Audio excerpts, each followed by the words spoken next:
ఓం శ్రీ రామచంద్రాయ నమః. తంజావూరు రాజు శ్రీ త్యాగరాజస్వామి వారి యొక్క గొప్పతనాన్ని గుర్తించి ఆయనను తన ఆస్థానానికి ఆహ్వానించి ధన కనక వస్తు వాహనాలను కానుకలుగా పంపారు. భౌతిక సంపద కన్నా భగవద్ ధ్యానమే మిన్నని నమ్మిన శ్రీ త్యాగరాజస్వామివారు ఆ రాజభోగాలను తిరస్కరించి ఈ కీర్తనను ఆలపించారు. కీర్తన భావం కేవలం చదువుతూ చెబుతాను.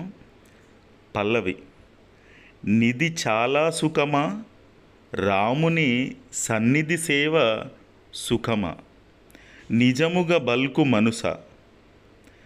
అర్థం: ఓ మనస, నిజం చెప్పు, ధనరాశులు నిధులు ఎక్కువ సుఖాన్నిస్తాయా, లేక శ్రీరామునికి దగ్గరగా ఉండి చేసేటువంటి సేవ ఎక్కువ సుఖాన్నిస్తుందా? అలాగే అనుపల్లవిలో ఈ విధంగా ఉంది: దధి నవనీత క్షీరములు రుచో, దాశరథి ధ్యాన భజన సుధారసము రుచో.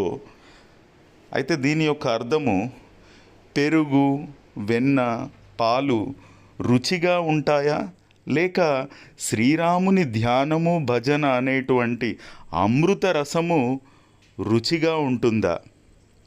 అలాగే చరణములో సాంసారిక బంధాలు, మానవ స్తుతులు అంటే మానవులను పొగడడం కన్నా మనస్సును నిగ్రహించుకొని భగవన్నామ స్మరణ చేయడం ద్వారానే నిజమైన మోక్షము సుఖము లభిస్తాయని భావము.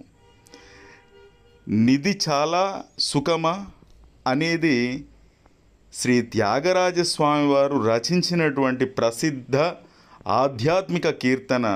దీని సారాంశము, ధనరాశులు సంపద గొప్పవా, లేక భగవంతుడైనటువంటి శ్రీరాముని సన్నిధిలో చేసే సేవ గొప్పవా అని మనసును ప్రశ్నిస్తూ, లౌకిక సుఖాల కన్నా భక్తి మార్గమే శాశ్వతమైన ఆనందాన్ని ఇస్తుందని ఈ కీర్తన చెబుతుంది. శ్రీ త్యాగరాజస్వామి వారిని మనస్ఫూర్తిగా స్మరించుకుంటూ శ్రీ సీతారామచంద్ర భగవానికి జై.